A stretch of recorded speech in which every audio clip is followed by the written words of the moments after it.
El 14 de agosto de 1945, la Segunda Guerra Mundial estaba cerca del final y el imperio japonés se hallaba en ruinas. Las ciudades de Hiroshima y Nagasaki habían sido arrasadas por las bombas atómicas de Estados Unidos.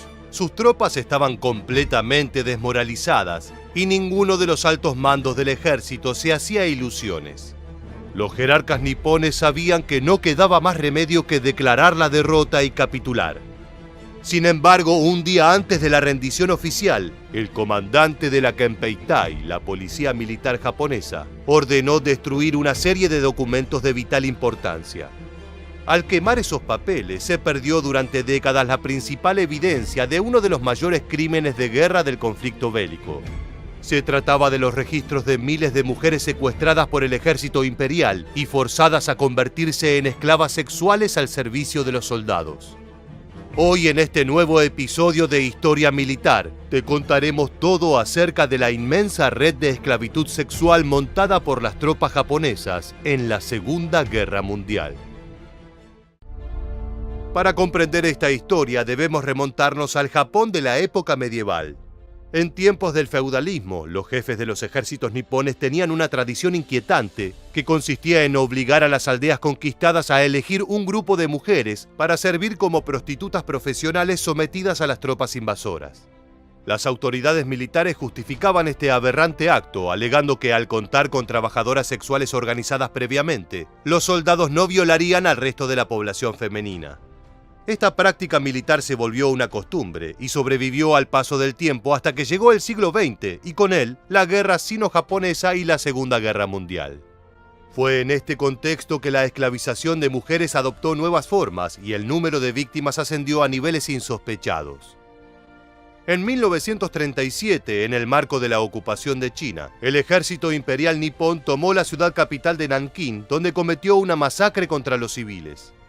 A lo largo de 6 semanas, cientos de miles de personas fueron asesinadas a sangre fría, y la furia de las tropas vencedoras también se desplegó a través de violaciones masivas a las mujeres chinas.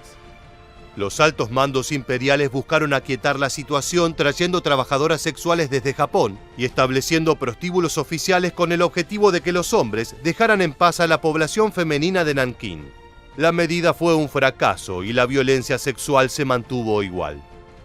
Por esta razón, los jerarcas nipones decidieron legalizar lo que ya ocurría en los hechos y autorizaron el secuestro de mujeres para ser reconvertidas en esclavas, obligadas a satisfacer a las tropas en contra de su voluntad. El término japonés para designar a las esclavas sexuales era yanfu, que significaba mujeres de confort o mujeres de solaz, un eufemismo que ocultaba la terrible situación en la que se hallaban. Si bien la mayoría de las víctimas fueron capturadas en China, la misma práctica se replicó en todos los territorios ocupados por las fuerzas militares imperiales. En Corea, Filipinas, Tailandia, Vietnam, Indonesia y Malasia, cada vez que una aldea rural era conquistada y masacrada, las mujeres jóvenes sobrevivientes eran arrebatadas de sus hogares. En otras ocasiones, para no llamar la atención, los soldados recurrían al engaño, prometiendo a la población femenina que si los acompañaban les conseguirían empleos bien pagos en restaurantes o fábricas. Una vez que ellas aceptaban, eran detenidas y reducidas a la servidumbre. Contamos con el testimonio de Yasuji Kaneko, un militar japonés cuyos recuerdos son escalofriantes. Las mujeres gritaban, pero no nos importaba si ellas vivían o morían. Éramos soldados del emperador. Ya sea en prostíbulos militares o en las aldeas, violábamos sin reticencias. Las mujeres de confort fueron alojadas en establecimientos denominados casas de consuelo. Estos eran en realidad burdeles en donde estaban encarceladas, vivían en condiciones deplorables y eran sistemáticamente violadas por oficiales y soldados rasos. Los prostíbulos funcionaban en toda clase de lugares, desde tugurios de mala muerte hasta hoteles de lujo, clubes nocturnos e incluso aeropuertos. Los encargados de regentear los burdeles eran por lo general jerarcas del ejército imperial, aunque en muchos casos quedaron en manos de empresarios occidentales, cuya falta de escrúpulos les hizo ver en esto un negocio altamente redituable. Un típico día de las esclavas comenzaba a la mañana cuando eran despertadas y obligadas a prepararse para atender a las tropas. Debían cumplir con una jornada de mínimamente 8 horas de trabajo, en las que eran sometidas a los deseos de las tropas japonesas. Si bien las autoridades habían regulado el servicio, estableciendo que debían tener momentos de descanso, estas disposiciones solían ser ignoradas por los jefes de los burdeles. En un mismo día, una esclava podía ser obligada a mantener encuentros con hasta 80 hombres diferentes, quienes además estaban autorizados a golpearlas o torturarlas. Los soldados nipones incluso recibían manuales en los que se les explicaba la mejor forma de elegir a una prostituta, de manera que pudieran evitar contraer alguna enfermedad de transmisión sexual. Por otro lado, es importante destacar que las mujeres esclavizadas no fueron únicamente las asiáticas, sino que las europeas que por distintos motivos vivían en los países ocupados por el ejército japonés sufrieron el mismo destino. Las muchachas rubias de ojos azules eran especialmente codiciadas por los soldados, por lo cual las holandesas residentes en Indonesia fueron uno de sus principales blancos. Lee Ok-seon es una mujer coreana que fue secuestrada a los 15 años y reducida a la servidumbre. En su testimonio relató de la siguiente manera la experiencia de vivir en las casas de confort. Era como un matadero, pero no para animales, sino para humanos. Allí se hacían cosas horribles, decían que me iban a asesinar. Me golpeaban y me pateaban constantemente. Llegaron a blandir un cuchillo cerca de mí y a decir que acabarían conmigo. En varias ocasiones Lee Ok-seon quiso escapar de aquel infierno, pero sus intentos fueron en vano. Siempre fue atrapada y sometida a brutales palizas, al punto en que quedó estéril y perdió su capacidad auditiva, así como la dentadura. La gran mayoría de las esclavas sobrevivientes quedaron infértiles como consecuencia del trauma psicológico o por las agresiones físicas. Algunas fueron esterilizadas por la fuerza, mientras que otras, en caso de quedar embarazadas, eran inyectadas con el químico 606, una droga que inducía el aborto. En agosto de 1945, un día antes de rendirse oficialmente, las autoridades japonesas ordenaron destruir toda la documentación relacionada con las mujeres de confort para borrar las pruebas de sus crímenes. Es por esto que la cifra exacta de víctimas no se conoce y si bien las estimaciones varían, los especialistas sostienen que como mínimo 20.000 mujeres fueron esclavizadas. Otros cálculos, en cambio, rondan el total de 400.000 víctimas, aunque el número exacto sigue siendo objeto de debate. La mayoría de las esclavas sexuales murieron durante la Segunda Guerra Mundial, ya fuera por sus terribles condiciones de vida o porque fueron asesinadas por los soldados. Por otro lado, se sabe que las sobrevivientes tuvieron que lidiar con estrés postraumático y la falta de ayuda profesional llevó a muchas de ellas al suicidio. Al término del conflicto bélico, decenas de mujeres testificaron acerca de lo sucedido y el gobierno nipón no tuvo más remedio que celebrar un juicio. Sin embargo, tan solo 11 oficiales fueron declarados culpables. Uno de ellos fue condenado a muerte, mientras que los demás fueron sentenciados a prisión. En las décadas siguientes, las autoridades japonesas restaron importancia a la red de esclavitud sexual de su ejército e incluso llegaron a cuestionar su existencia, alegando que no eran más que injurias infundadas. En 2007, el gobierno ofreció por primera vez una disculpa oficial por sus crímenes y acordó indemnizaciones para las víctimas.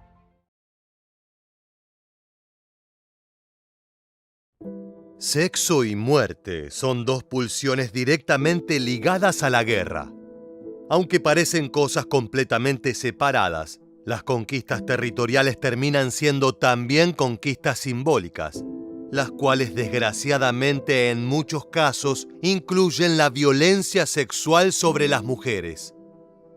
Para el nazismo esto fue una política de Estado planificada que se llevó a cabo en toda Europa y que resultó en la violación de más de 34.000 mujeres. Prostíbulos militarizados con esclavas de numerosos países, meretrices espías en Berlín y burdeles exclusivos para reclusos en campos de concentración son solo algunos de los métodos empleados por el Tercer Reich para dominar la vida sexual de sus soldados y prisioneros. En este nuevo video de Historia Militar queremos contarte en detalle cómo funcionaban esos macabros establecimientos y cuál fue la importancia de la prostitución para la política de conquista de Adolf Hitler. Comencemos. A medida que el nazismo fue avanzando sobre Europa, sumando nuevos territorios conquistados prácticamente a diario, los oficiales de alto rango entendieron que era necesario poner en funcionamiento no solo bases militares, sino también prostíbulos manejados por el Reich. Estos eran establecimientos donde los soldados germanos podían tener relaciones sexuales de manera forzada con las mujeres allí esclavizadas. Esta morbosa política de Estado tenía dos fines claros. Por un lado, promovió la sexualidad que el nazismo consideraba normal, evitando que los soldados incurrieran en la masturbación excesiva o en la homosexualidad. Por el otro, se intentaba mantener un control de las mujeres con las que confraternizaron los soldados, evitando epidemias de enfermedades de transmisión sexual que podrían reducir peligrosamente la cantidad de hombres disponibles para luchar. Por supuesto, los soldados no tenían problema en acatar las órdenes de sus superiores.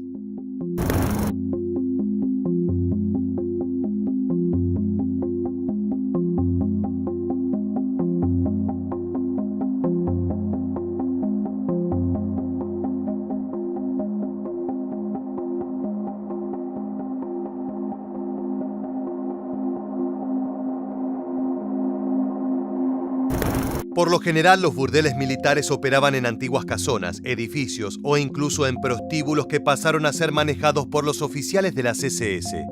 Se aprovechaba la estructura para transportar allí mujeres de la región o incluso muchachas de países lejanos, que eran instaladas como prisioneras en esos lugares.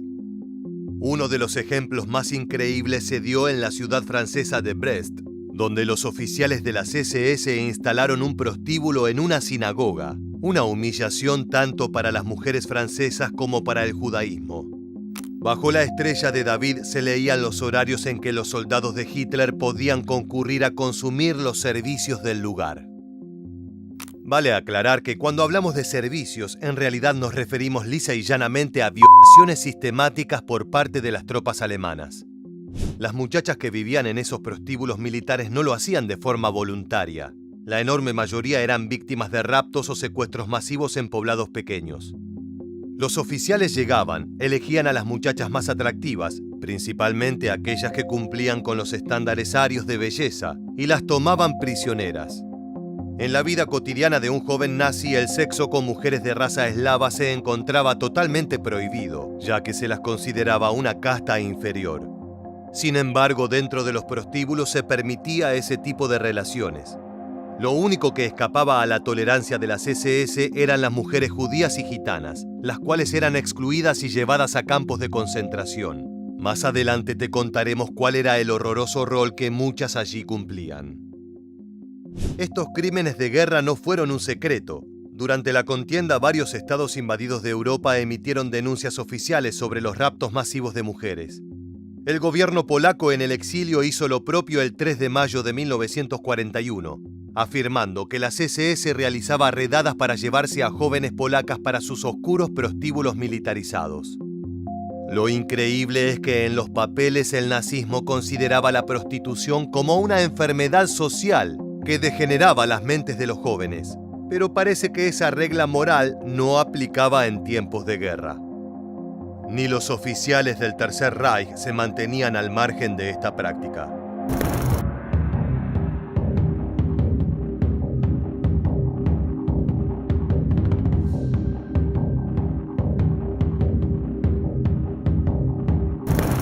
La vida en los burdeles nazis era un verdadero infierno en la tierra, con condiciones de salud infrahumanas.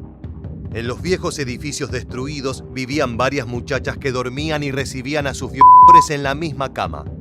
No había cambios de ropa ni comidas nutritivas, solo las condiciones básicas para que las esclavas resultaran lo suficientemente atractivas para las tropas germanas.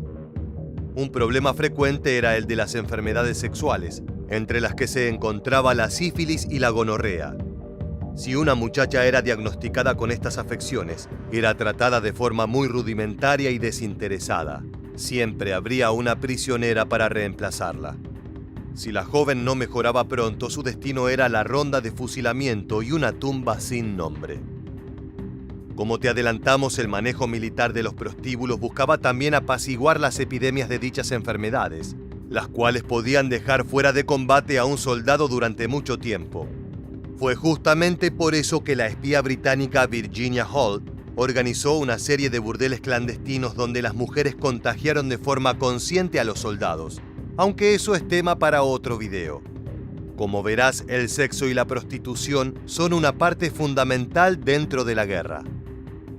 Para los soldados alemanes que ocuparon Francia, el verano de 1940 se sintió como una larga vacación en el que tuvieron la oportunidad de ocupar la ciudad más preciada del enemigo, pero también de coquetear y acosar a las mujeres francesas, tal como lo hacen estos fotógrafos nazis amateur.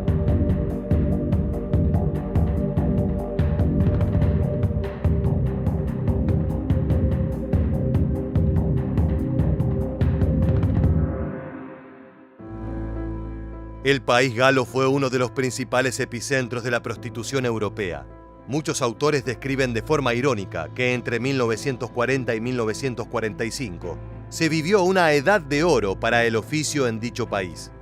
Las meretrices expandieron sus negocios como nunca antes y más de 10.000 mujeres tuvieron que convertirse en prostitutas para sobrevivir los horrores de la guerra. La enorme mayoría de sus clientes eran los mismísimos nazis que habían humillado a su ejército y a su pueblo.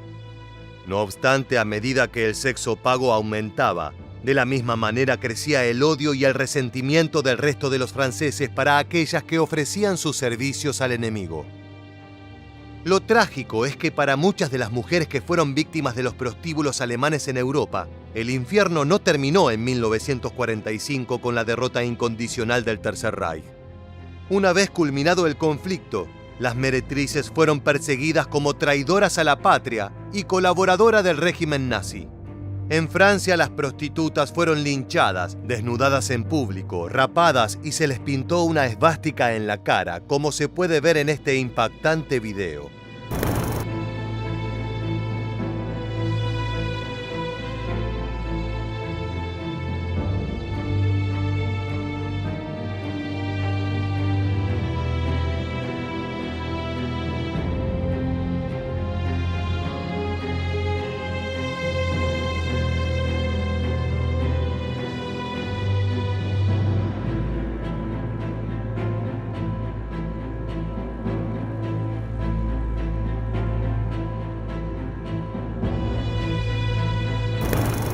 Como la marca de Caín, estaban obligadas a marchar con la señal de que se habían acostado con oficiales de las SS. Otras fueron rapadas, por lo que pasaron a la historia como femmes tendues o mujeres afeitadas. En estos casos fueron víctimas de la violencia durante y después de la Segunda Guerra Mundial.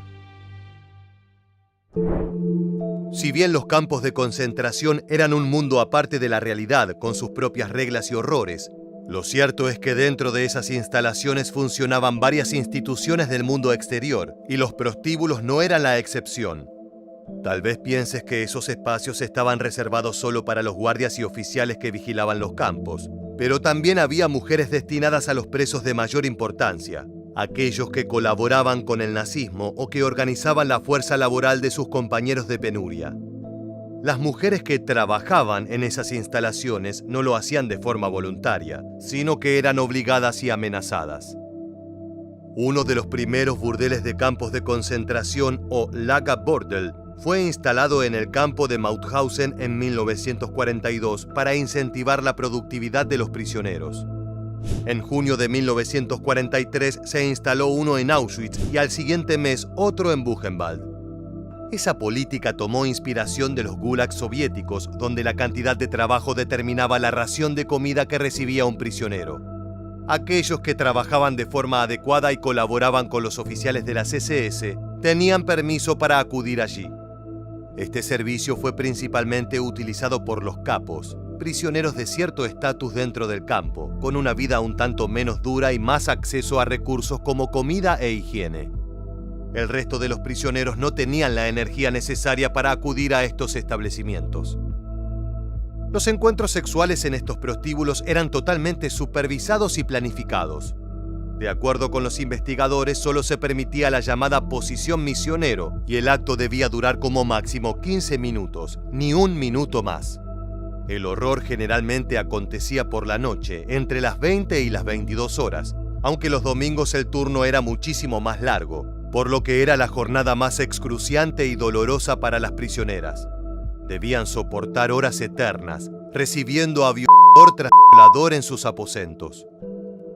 La existencia de los Lagerbordel dio origen a una nueva forma de comercio dentro de los campos de concentración: el intercambio de cupones que podían ser cambiados por encuentros sexuales.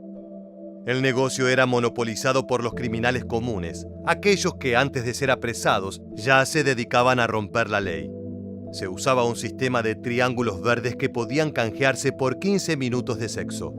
También existe evidencia de que en algunos casos las mujeres apresadas tenían un tatuaje en sus pechos con la inscripción Feldhure o puta del campo, una humillante manera de identificarlas y separarlas del resto de la población carcelaria.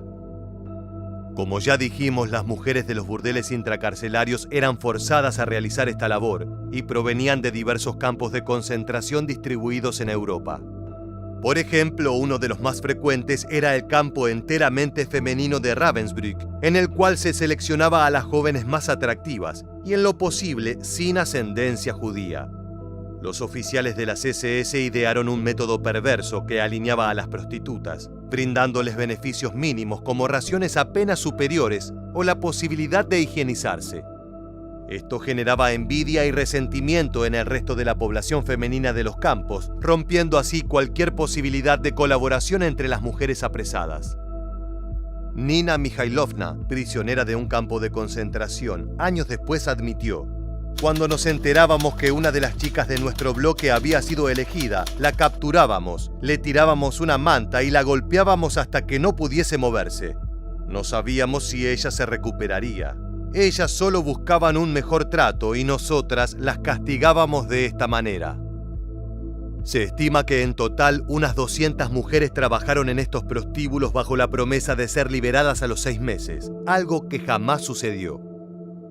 Por si la violación masiva de mujeres no era crimen suficiente, el Tercer Reich también emprendió una morbosa campaña de reeducación sexual dentro de los campos de concentración. Además de usar los prostíbulos para controlar a los reos, fomentar la colaboración y prevenir disturbios, Heinrich Himmler también intentó usarlos como un medio para mostrarle a los prisioneros del Triángulo Rosado, es decir, a los homosexuales, los placeres del sexo opuesto. Se trataba de una terapia de conversión, una suerte de cura para la homosexualidad, algo que el Tercer Reich consideraba una degeneración moral propia de la modernidad. Los historiadores afirman que Himmler ordenó que todos los prisioneros gays hicieran visitas obligadas una vez por semana a los prostíbulos del campo, como un medio para curarlos de su atracción al mismo sexo. Una vez que terminó la guerra, las pocas mujeres que sobrevivieron a ese tormento tuvieron que soportar el estigma de ser prostitutas de campo, pese a haber sido en realidad víctimas de la violencia del sistema nazi. La enorme mayoría de las muchachas que trabajaban en burdeles intracarcelarios eran de origen alemán, pero habían sido catalogadas por los nazis como asociales. Cuando concluyó el conflicto, nunca fueron reconocidas como víctimas ni compensadas de forma acorde. Los nazis definían como asociales, por ejemplo, a las personas sin hogar, alcohólicos, músicos ambulantes, prostitutas o a toda mujer que no entraba en la visión ultraconservadora de los nazis. Por lo general, eran personas de entornos muy pobres. La prostitución dentro de los campos de concentración fue un secreto oscuro al menos hasta principios de los años 70, cuando se publicaron varias memorias donde se hablaba de este aspecto con cierta profundidad. Sin embargo, el tema siguió siendo tabú en las investigaciones sobre el nazismo hasta la mitad de los años 90, cuando nuevas publicaciones de investigadoras femeninas rompieron el silencio. Uno de los casos más extraños y particulares del uso de la prostitución como política de guerra fue el Salón Kitty. Se trataba de un selecto burdel berlinés operado por el nazismo, en el que además de ofrecer sexo y placeres, se llevaba a cabo una campaña de espionaje hacia figuras importantes. El lugar funcionaba en el número 11 de la calle Giesebrechtstraße, donde se erige un edificio con bajos comerciales que albergan una tienda de audífonos y otra de decoración de interiores. Sin embargo, entre 1930 y 1942 funcionó allí el que fue conocido como el mayor prostíbulo del Tercer Reich.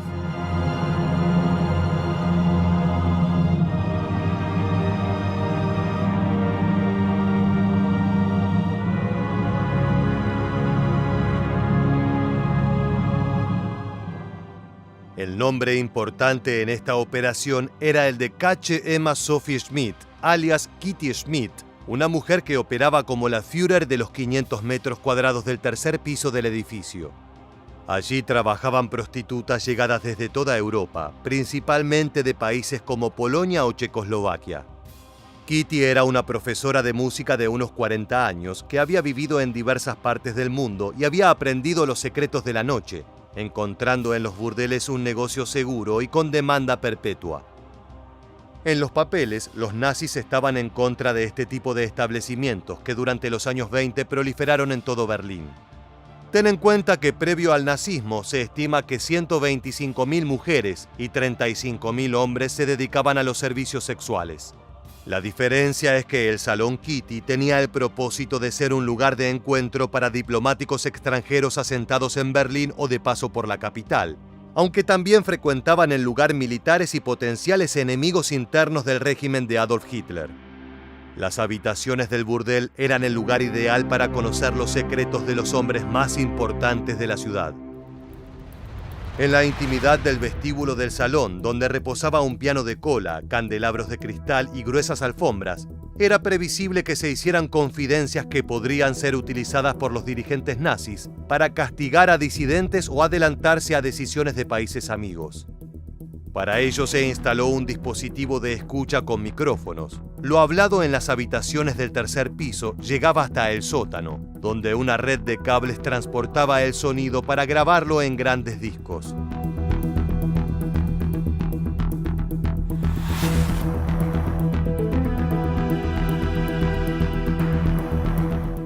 Los artífices del plan fueron dos jóvenes de alto rango del régimen nazi. Por un lado, Reinhard Heydrich, responsable máximo de la seguridad y posteriormente coartífice del Holocausto, quien tuvo la idea. Y por otro, uno de los principales exponentes del espionaje alemán, Walter Schellenberg, quien la llevó a la práctica. O al menos esta fue la versión oficial durante décadas, ya que con el tiempo se ha puesto en disputa cómo funcionaba realmente el Salón Kitty. Lo cierto es que hay muchísimos misterios detrás del funcionamiento de este establecimiento, desde el verdadero método de espionaje a la frecuencia con la que acudían personalidades importantes. Una de las historias más reproducidas es la de Galeazzo Ciano, yerno de Benito Mussolini, quien acudía a un cine cercano al prostíbulo. Una vez que las luces bajaban y comenzaba la película, el italiano se marchaba en secreto para consumir los servicios de las muchachas de Schmidt. Ciano regresaba minutos antes de que terminase la película, justo a tiempo para aplaudir y elogiar las actuaciones y los giros de la trama. Los historiadores tampoco están seguros del rol de Madame Miss Kitty. ¿Era una colaboracionista que simpatizaba con el nazismo o la obligaron a colaborar desde su área de experiencia? Mucho de lo que supuestamente se sabe suele confundirse con otra película, Salón Kitty, un film de explotación del director italiano Tinto Brass. En ese film, los hechos son exagerados y tienen mucho de fantasía perversa. Tal fue el impacto de las prostitutas espías del nazismo que durante los años 70 se filmaron toda una serie de películas contextualizadas en los prostíbulos y burdeles del Reich. Por supuesto, al igual que en el film de Tinto Brass, el porcentaje de veracidad se encontraba ampliamente diluido en ficciones exageradas y morbosas.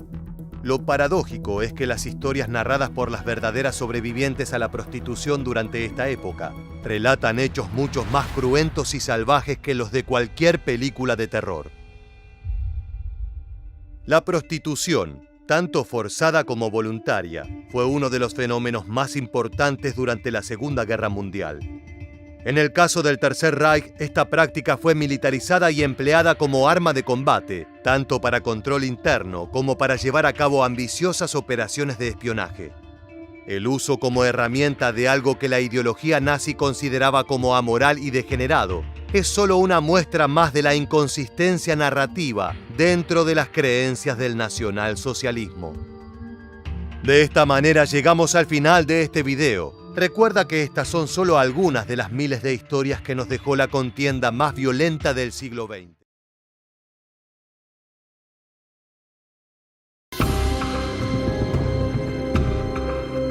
La La vida sexual de Adolf Hitler es un motivo de debate para muchos historiadores. Se piensa que indagando en este asunto privado, se podría llegar a comprender más sobre cómo funcionaba la mente de uno de los mayores villanos de la humanidad. Pero esta discusión no se limita solo al Führer. Sobre este aspecto se han hecho muchas investigaciones para numerosos miembros del partido nazi, desde los oficiales de mayor rango hasta los soldados rasos. ¿Cómo se traducían las viles políticas del nazismo en el ámbito sexual? ¿Eran prácticas comunes y corrientes o había algo siniestro en ellas? Hoy en este nuevo episodio de Historia Militar, te contaremos todo sobre la fascinante vida sexual de los jerarcas nazis.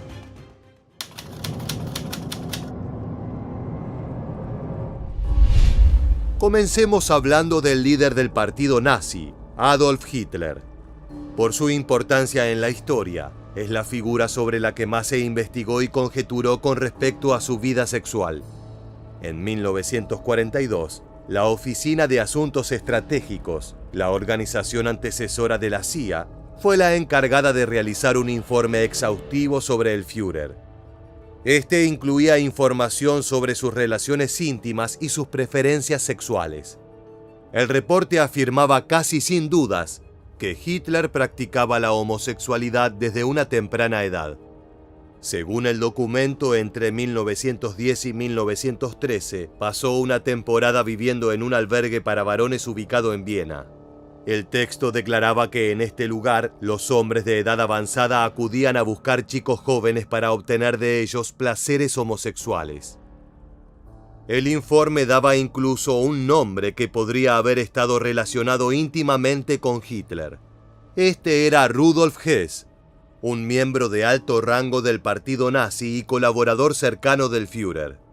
Por su comportamiento afeminado se rumoreaba que Hess era gay e incluso travesti, siendo apodado como Señorita Ana. Luego del fallido golpe de Estado en 1923, cuando los nacionalistas intentaron tomar el poder, Hess y Hitler fueron enviados a prisión donde compartieron celda. Allí, según el reporte, el largo periodo de confinamiento hizo que ambos hombres comenzaran una relación secreta. En todo caso, este vínculo, de haber existido, habría terminado en 1941, cuando Hess voló por su cuenta a Escocia para negociar una rendición con el duque de Hamilton. Sin embargo, fue arrestado después de aterrizar. Cuando finalizó la guerra, fue juzgado en los juicios de Nuremberg y condenado a cadena perpetua. Más allá de los rumores y las dudas sobre la orientación sexual de Hess, no hay pruebas fehacientes de la existencia de una relación con otro hombre. Se debe decir igualmente que el informe de la Oficina de Asuntos Estratégicos ha sido acusado por algunos historiadores como carente de fundamentos.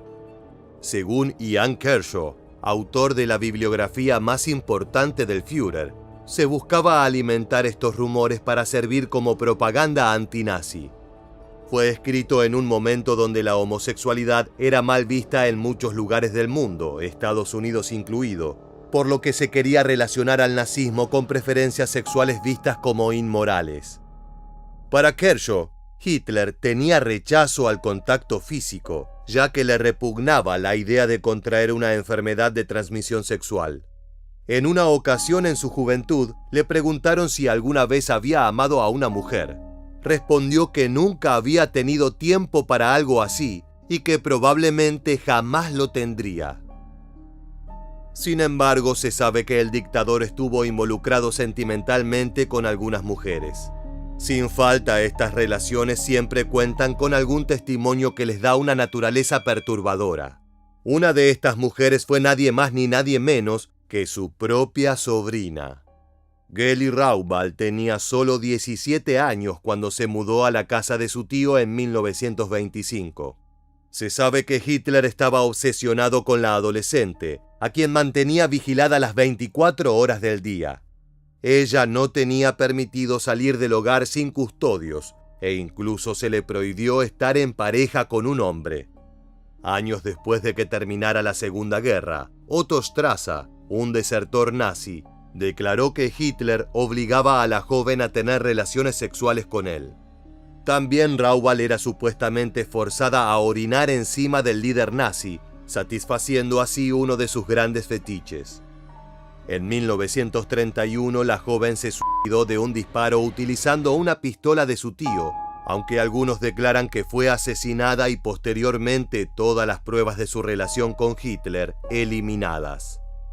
Puedes escuchar a continuación al autor de un libro que investiga su muerte, dando su opinión al respecto. Also insofern sehe ich das schon als ein Cover-up, ausgehend auch vielleicht von einigen Leuten in der Polizei schon. Denn damals haben sich in der Münchner Polizei schon so zwielichtige Gestalten herumgetrieben wie der spätere Gestapo-Müller. Ja, das war eine bewusste, freundliche Behandlung des Falles nach der Theorie, die die Nazis offiziell verbreitet haben wollten. No fue la única mujer vinculada al líder nazi que tuvo una muerte sospechosa. Renate Müller fue una actriz alemana de gran fama en los años que Hitler estuvo en el poder. Algunas fuentes indican que Renate tuvo una relación sexual sadomasoquista con el Führer, involucrando látigos y ropa de cuero. Según las palabras de la actriz, a Hitler no solo le gustaba dominar a los demás, sino también ser dominado. Supuestamente le dijo a una fuente cercana, lo que más le excita es que lo pateen en el suelo. Rubia, de ojos azules, piel clara e innegable belleza, Renate era considerada por muchos nazis la mujer aria ideal. Pero ella no compartía la política del partido, se rehusó a participar en películas de propaganda y también hizo oídos sordos a los pedidos de que deje a su amante judío. Esto provocó que cayera en desgracia ante el gobierno. Hacia el final de su vida se había vuelto alcohólica y adicta a la morfina. Murió a los 31 años cuando cayó por la ventana desde un tercer piso. Hay muchas teorías sobre qué causó la caída. Algunas dicen que simplemente estaba alcoholizada y perdió el equilibrio. Pero otras mencionan que miembros de la Gestapo, la policía secreta nazi, entraron en su edificio ese día. Si estos la empujaron o si ella entró en pánico y saltó por la ventana, no se sabe. Su muerte sigue siendo un misterio. Pero hay otras fuentes que sostienen estas tendencias sadomasoquistas asociadas al líder nazi. Mariana Hoppe, otra actriz famosa entre los jerarcas del partido, declaró que Hitler obtenía placer sexual al ver escenas de violencia en el cine. En una ocasión, mientras el Führer veía una película que mostraba al pueblo alemán combatiendo contra las tropas francesas de Napoleón Bonaparte, ella afirmó que ocurrió lo siguiente. Hitler comenzó a excitarse de forma extraña, gimiendo y frotándose las rodillas, mientras en el film las piedras rodaban ladera abajo contra los franceses. No sé si estaba en sus cabales, pero tuvo alguna especie de orgasmo. Más allá de estos romances, la relación más conocida del Führer fue también su última. Hablamos del vínculo que mantuvo con Eva Braun. Se conocieron cuando Eva tenía solo 17 años y trabajaba para el fotógrafo oficial del partido nazi, Heinrich Hoffmann. Recién después de la misteriosa muerte de su sobrina, Hitler comenzó a relacionarse con ella.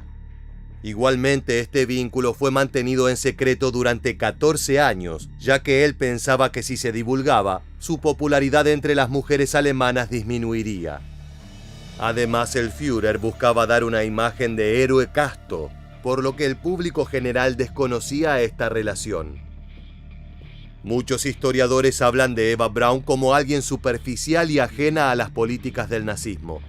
Se sabe de 2 intentos de suicidio, los cuales muchos investigadores están de acuerdo que no fueron serios, sino que buscaban llamar la atención de su amante. El único momento donde Eva pareció interesarse por la guerra fue en 1943. Ese año Alemania pasó a tener una economía de guerra total, lo que implicaba, entre otras cosas, prohibir la producción de cosméticos y productos de lujo para las mujeres. Pero luego de que Eva protestara al respecto ante el Führer, este le indicó a Albert Speer, el ministro de Producción de Guerra, que ralentice la producción en lugar de prohibirla totalmente. Más allá de que era ajena a las políticas del partido, no se puede cuestionar la lealtad que Eva le tenía a su amante. En abril de 1945, con el ejército rojo soviético acercándose a Berlín, se trasladó a la ciudad para estar con Hitler, rehusando huir de su lado. El 29 del mismo mes se casaron. Un día después, con la guerra ya perdida, ambos se quitaron la vida. A continuación puedes ver una filmación de la pareja poco antes de su muerte. The late Adolf Hitler himself, if he is late. Reports said he and Eva committed suicide in Berlin. Some think, however, that Adolf is still alive, that we may hear of him again. Who are the children? They're thought to be Eva's son and daughter, and likely enough Hitler was their father. Hubo rumores de que Eva Braun se encontraba embarazada de Hitler cuando se suicidó, pero hay historiadores que niegan esto. De acuerdo al investigador Thomas Lundmark de la Universidad de Hull, Hitler y Braun jamás tuvieron relaciones debido a que ella padecía una extraña condición ginecológica denominada el síndrome MRKH. Esto habría ocasionado que la vagina de Braun fuera demasiado estrecha y que el sexo fuera terriblemente doloroso para ella. Según Lundmark, Braun, cuando la relación fue revelada, servía como tapadera, como un escudo contra los rumores sobre la intimidad del Führer. Como vemos, la vida sexual de Hitler es aún hoy un asunto controvertido que sigue generando polémica.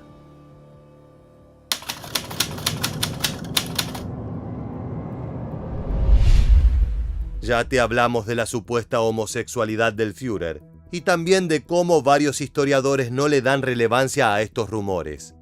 Pero quizás sorprendentemente hubo casos confirmados de homosexualidad dentro del nazismo, incluso en posiciones de alto rango. Ernst Röhm, el jefe de la CSA, la organización paramilitar original del nazismo antes de la CSS, era abiertamente gay. Como se sabe, el partido perseguía a las disidencias sexuales, ya que consideraban que eran una de las razones del deterioro social de Alemania y el mundo occidental. Pero Röhm era, si no aceptado, al menos tolerado debido a su amistad con el dictador. Se decía que era el único que se atrevía a decirle Adolf o incluso Adi en lugar de mi Führer. Aun cuando su preferencia sexual se hizo más conocida, que provocó que tanto sus subalternos como miembros de las ya formadas SS comenzaran a quejarse, el mismo Hitler salió en su defensa. Argumentó que esas son cosas que pertenecen únicamente a la esfera privada y que las SA eran una organización puramente militar y no una institución moral. Sin embargo, estos dichos no se reflejaron en la política del nazismo. Se estima que alrededor de 100.000 hombres fueron arrestados por homosexualidad entre 1933, con la llegada del nazismo al poder, y 1945. Muchos de estos fueron enviados a campos de concentración, donde solo el 40% logró sobrevivir.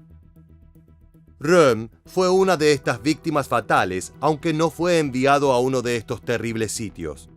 Fue arrestado en el hecho que se conoce como la Noche de los Cuchillos Largos en 1934, junto con otros líderes de la CSA. Si bien se los acusaba principalmente de traición por planear un supuesto golpe de estado interno, también se usó su homosexualidad como motivo. Hitler sopesó la idea de perdonar la vida de Röhm, lo que no ayudó a los rumores de que compartía sus gustos. Pero los líderes de la CSS y rivales de Röhm, Heinrich Himmler y Reinhard Heydrich, lo convencieron de su mala influencia sobre el partido nazi y finalmente fue fusilado. Escucha a historiadores hablando de este complot contra el jefe de la CSA. No hay secretos cuando Göring y Himmler intentan convencer a Hitler de que hay un elemento corrupto en la sección de asalto. No cabe duda de que Hitler es homófobo, y la idea de que Röhm y los líderes de la sección de asalto monten orgías homosexuales es algo que no tolera. A Hitler le dicen que la influencia de Röhm no solo corrompe la jerarquía de la sección de asalto, sino también a las juventudes nazis.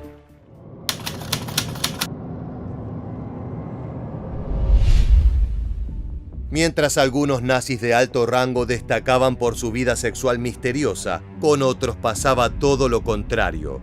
Joseph Goebbels, ministro de propaganda del partido y según muchos, segundo en poder detrás del Führer, tenía una gran reputación con las mujeres.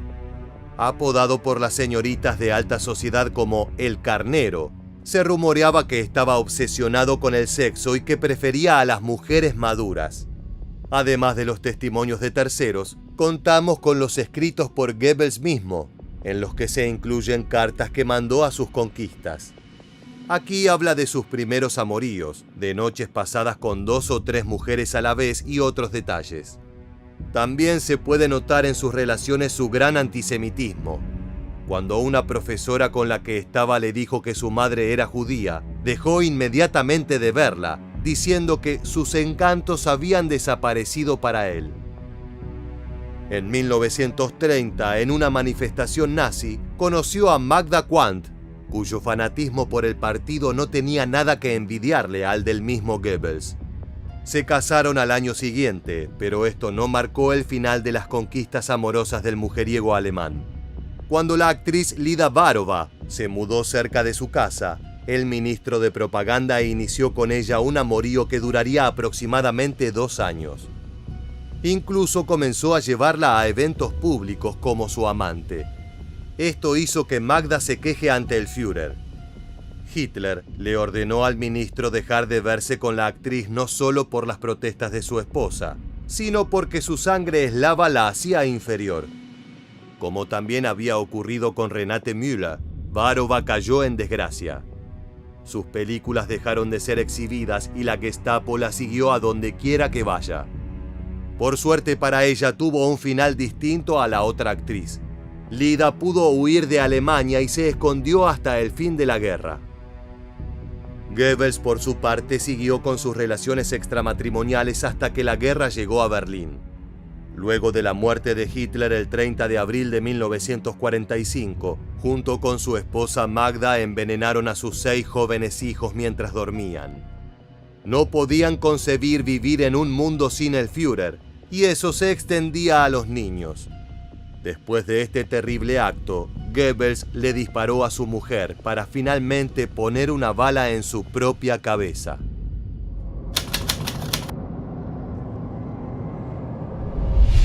No todos tenían la promiscuidad del ministro de propaganda. El mencionado previamente Heinrich Himmler, por ejemplo, era en su juventud abstemio. Pensaba que la castidad era una de las mayores virtudes que un hombre podía tener. En cambio, la prostitución, la masturbación y las relaciones extramatrimoniales eran rasgos de un carácter débil, merecedor de ser exterminado. Hasta que en 1927 conoció a Margarita Boden, con quien se casaría poco después. Ya con el partido nazi en el poder, Himmler cambió totalmente sus ideales con respecto al sexo. Incluso llegó a pensar que la monogamia era una obra de Satán promulgada por la Iglesia Católica. En base a esto se separó de su esposa, con la que tenía una hija, y luego mantuvo una relación con su secretaria. Llegó a tener con ella otros 2 hijos. Pero Himmler no solo actuó a nivel individual, fue el principal promulgador del Lebensborn, un programa que buscaba fomentar la reproducción de personas consideradas racialmente puras.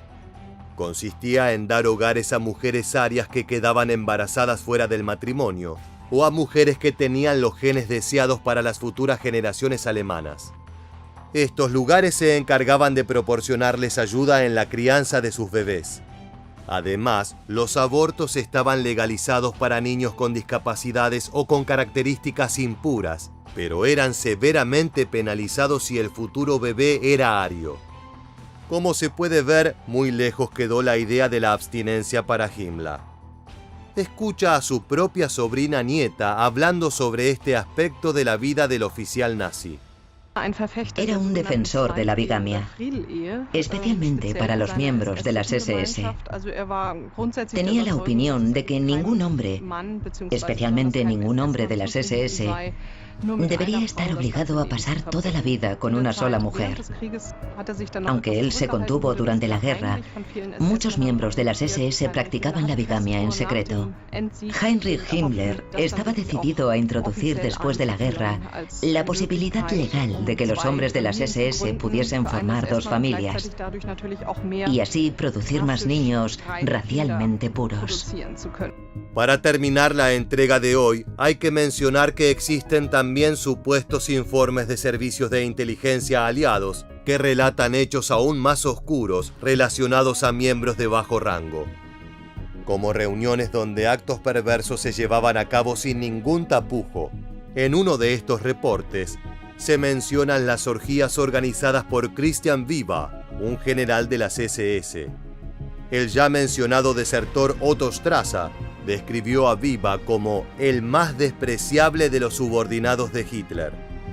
Según el reporte, en estos encuentros se ataba a una mujer desnuda a una mesa giratoria, en la que se encontraban sentados alrededor miembros de las SS.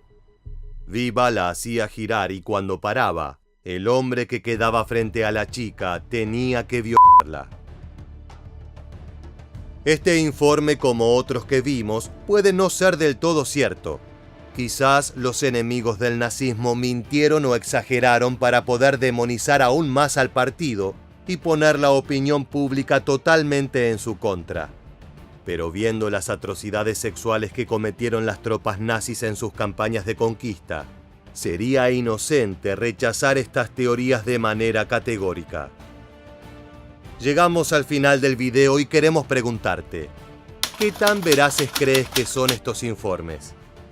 Déjanos tu respuesta en la bandeja de comentarios aquí debajo y no olvides suscribirte a nuestro canal para conocer muchos más sucesos militares que dejaron su huella en la historia.